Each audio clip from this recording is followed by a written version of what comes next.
সাবেক প্রধানমন্ত্রী ও BNP chairperson Begum Khaleda জিয়াকে মুক্তি দেয়া হয়েছে। সংবিধানের ৪৯ অনুচ্ছেদের ক্ষমতা বলে রাষ্ট্রপতি নির্দেশে সাজা মওকুফ করে তাকে মুক্তি দেয়া হয়েছে বলে স্বরাষ্ট্র মন্ত্রণালয়ের এক প্রজ্ঞাপনে বলা হয়।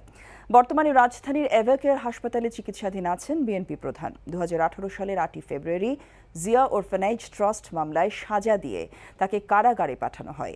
বকশীবাজারে স্থাপিত বিশেষ জজ আদালতের রায়ের পর ১ বছরের মতো ঢাকার পুরনো কেন্দ্রীয় কারাগারে রাখা হয় বিএনপি চেয়ারপারসনকে। পরে হাইকোর্ট তার দণ্ডের মেয়াদ বৃদ্ধি করে ১০ বছর করে।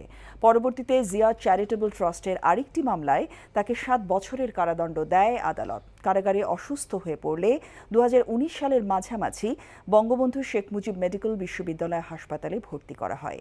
কোভিড মহামারী ছড়িয়ে পড়লে ২০২০ সালের ২৫শে মার্চ সরকারি নির্বাহী আদেশে সাজা স্থগিত করে তাকে অস্থায়ীভাবে মুক্তি দেওয়া হয়। এরপর থেকে ৬ মাস পর পর তার সাময়িক মুক্তির মেয়াদ বাড়ানো হয়। দীর্ঘদিন ধরে বেগম জিয়ার স্থায়ী মুক্তি ও চিকিৎসার জন্য দেশের বাইরে পাঠানোর দাবি জানিয়ে আসছিল তার দল বিএনপি। বেশ কয়েকবার পরিবারের তরফ থেকেও আবেদন করা হয়, তবে প্রতিবারই আইনের দোহাই দিয়ে সে আবেদন বাতিল করে দেয় শেখ হাসিনার সরকার।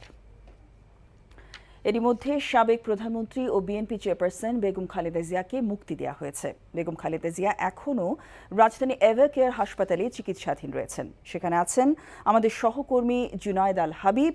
সরাসরি যাচ্ছি তার কাছে। জুনায়েদ, বেগম জিয়া তো এখন মুক্ত, এই খবরটি আমরা ইতোমধ্যে জানতে পেরেছি। আপনার কাছে এই বিষয়ে আর কি তথ্য আছে?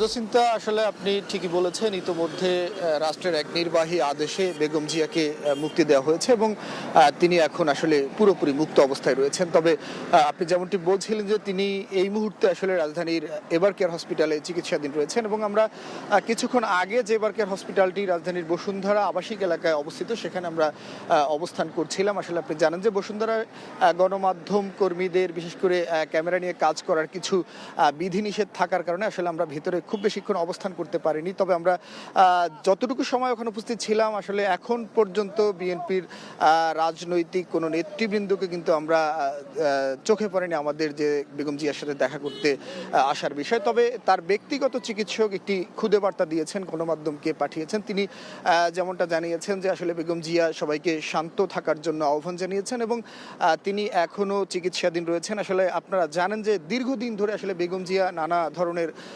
জটিল রোগে আক্রান্ত এবং তিনি দীর্ঘদিন ধরেই আসলে চিকিৎসাধীন রয়েছেন। তো তার আসলে চিকিৎসা চলছে। তিনি কবে নাগাদ আসলে কখন হসপিটাল থেকে তার যেই গুলশানের বাসা রয়েছে সেই বাসায় যাবেন, সে তথ্যটি কিন্তু আমরা এখনো আপনাদেরকে নিশ্চিত করে জানাতে পারছি না এবং দলের পক্ষ থেকেও কিন্তু আমাদেরকে এ বিষয়ে কোনো কিছু জানানো হয়নি।